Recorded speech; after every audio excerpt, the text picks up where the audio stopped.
morning, everybody. Clear FX on crypto here.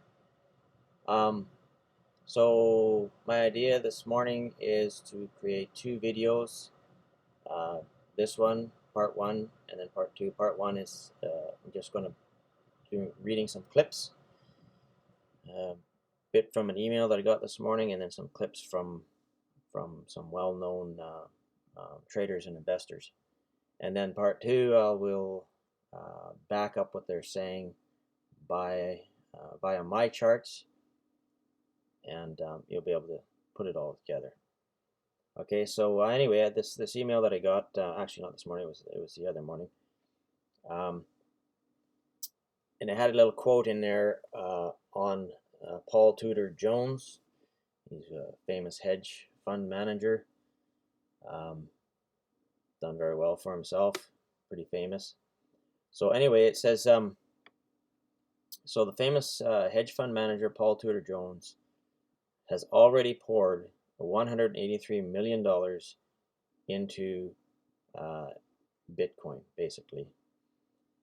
I should say that the title of these videos is going to be something like, the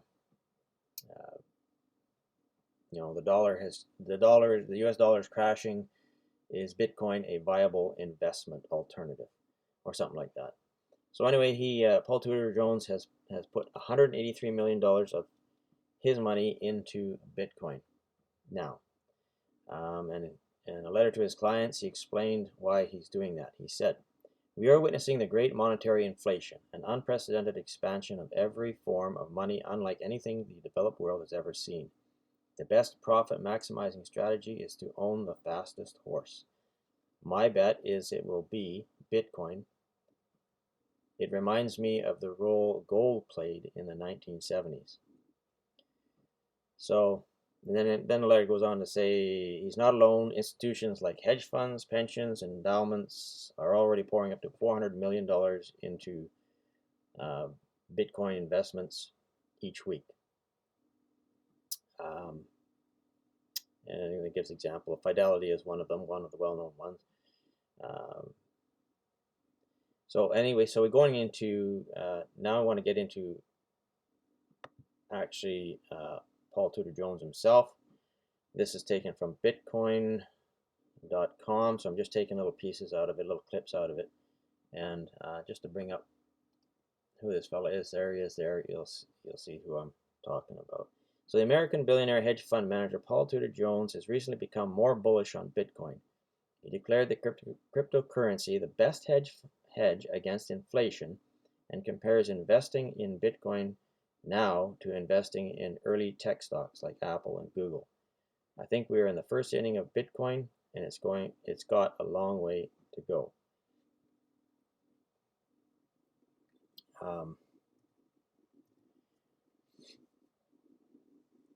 Then he goes on to say, in May, he revealed on a show, I guess it was a show he was on, he invested about 2% of his assets in Bitcoin. And his reason for liking Bitcoin and recommending it to his clients early this year, back in March and April, it became really apparent given the monetary policy that was being pursued by the Feds, and that is quantitative easing. They've dumped trillions of dollars into the U.S. economy, printed trillions of new dollars into the U.S. economy, which is, he's saying, and other experts are saying, is going to create a tidal wave of an inflation in the future. So he's saying back in March and April, it became really apparent, given the monetary policy that was being pursued by the Fed, the incredible quantitative easing they were doing and other central banks were doing, that we were in an unprecedented time. He explained, noting additional problems brought about by the COVID-19 pandemic. He said one had to begin to think about how you defend yourself against inflation. So here's a man who knows what he's talking about, and he's saying because of all this quantitative easing that was going on, brought about as a result of the pandemic. The U.S. economy is already in trouble. The pandemic just accelerated that. And he's saying, what can we do to hedge ourselves against the coming major inflation? And then as a final note on what he was saying, he says, I like Bitcoin even more now than I did then. So this quotation was from a few months back. I think we are in the first inning of Bitcoin, and it's got a long way to go. So that's Paul Tudor Jones. And so now I want to go on to someone called Raoul Pal. He's another individual who is, here he is here, former Goldman Sachs executive, Raoul Pal. And he is basically now all in to Bitcoin. So I'm just going to read, I'm not reading this one here. I'm going to read from another script. It's from the Real Vision, which actually is his own site, Real Vision, Macro Insiders, dated August 21st, 2020. So what he says is he zeroes in on what he thinks is going to be the best performing trade in the world over the next 18 months. And he says he's irresponsibly long on Bitcoin. He says, what I am focused on in the next 12 to 18 months, I simply don't know any other unlevered risk reward like it, and the timing is right. He's talking about Bitcoin or the cryptocurrencies market in general, but specifically Bitcoin.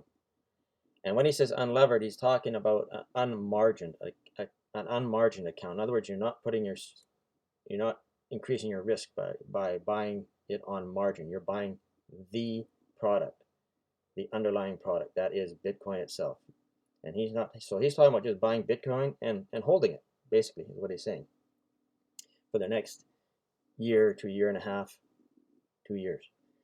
So he says the timing is right. So firstly, this year we had the halving, which was back in May of 2020, when Bitcoin supply is halved by the algorithm.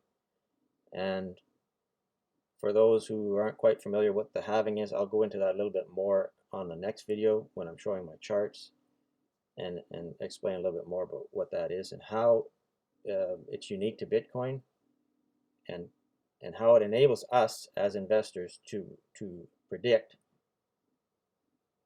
where Bitcoin is going in the future. So I'll go a little bit more into that in the next video. So he says, firstly, this year we had the halving when Bitcoin supply is halved by the algorithm. With increasing demand and less supply, prices tend to rise dramatically post-halving or after the halving. What happens is that the stock to flow of Bitcoin keeps rising, meaning new supply is more marginal each time it happens, and thus the asset is rarer over time. Plan B has done the heavy maths using the stock to flow around halvings, and he projects the price of $280,000 in this cycle into 2022. Well, so in this cycle, he's talking about from the halving in May, earlier this year in 2020, and then into 2022, so only 2 years into the cycle. Well, the actual cycle ends in 24, somewhere in 24. But he's talking reaching these prices before that, sometime in 2021 and 2022. So I'm just going to go real quick here to the stock and flow chart on Plan B, that what the guy is talking about, and that's this here. So you can see here, back in 2009, Bitcoin was, these little red dots are the actual prices of Bitcoin plotted along the chart.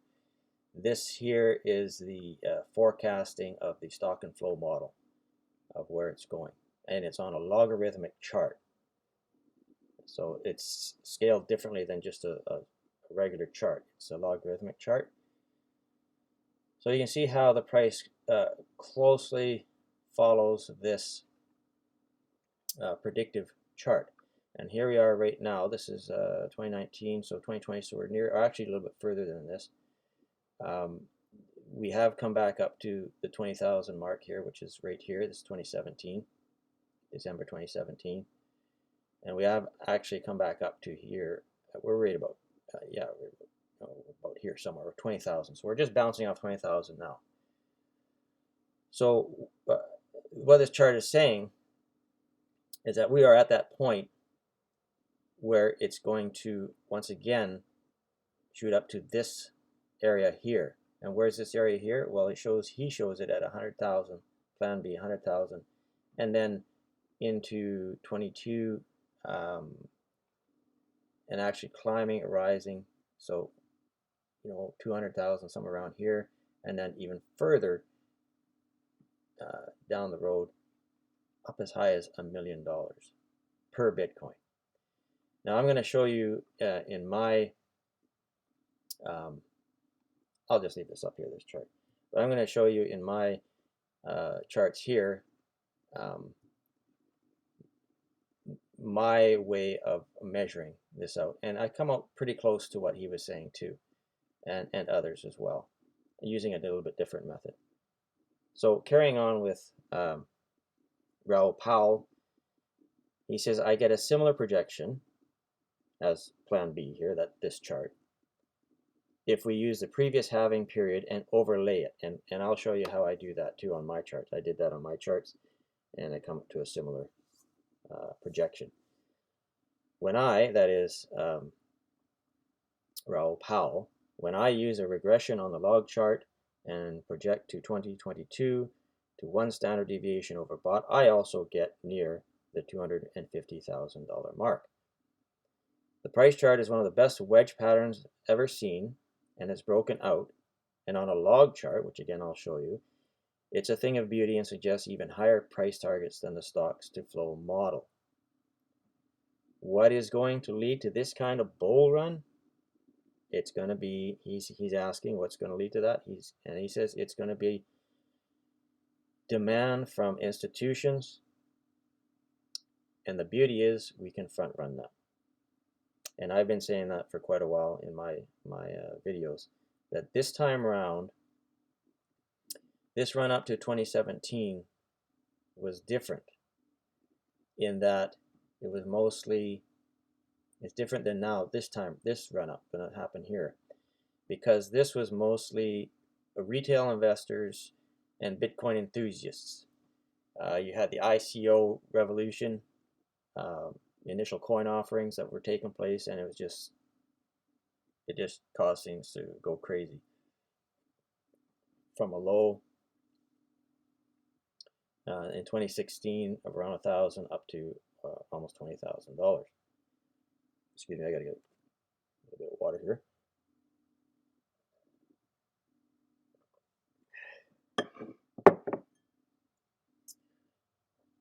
So this is going to be different.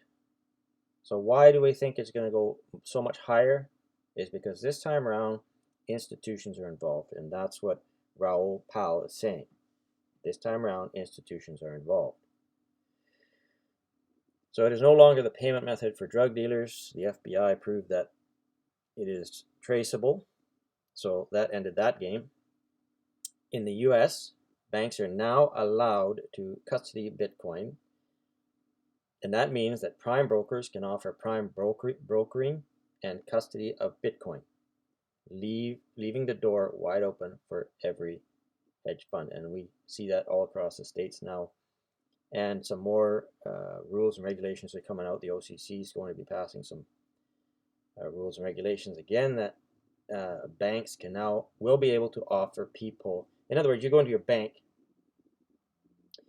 and instead of just holding cash or US dollars or Canadian dollars or whatever you want to hold in there, or euros or whatever, you can now go into your bank and I want to hold Bitcoin. I want to buy Bitcoin and hold it, and the bank will hold it for you.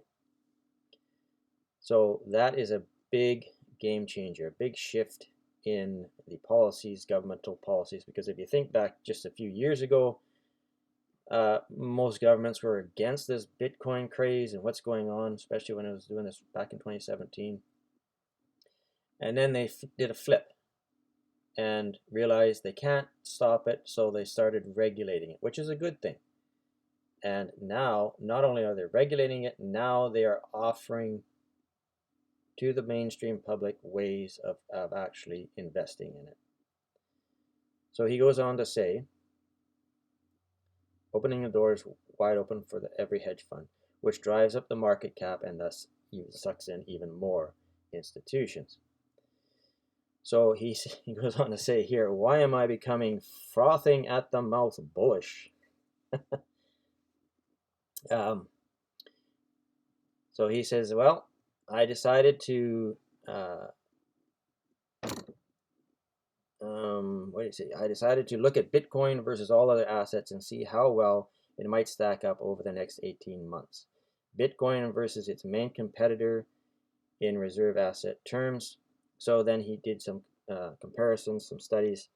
He compared it against gold. He compared it against the NASDAQ. He compared it against bonds.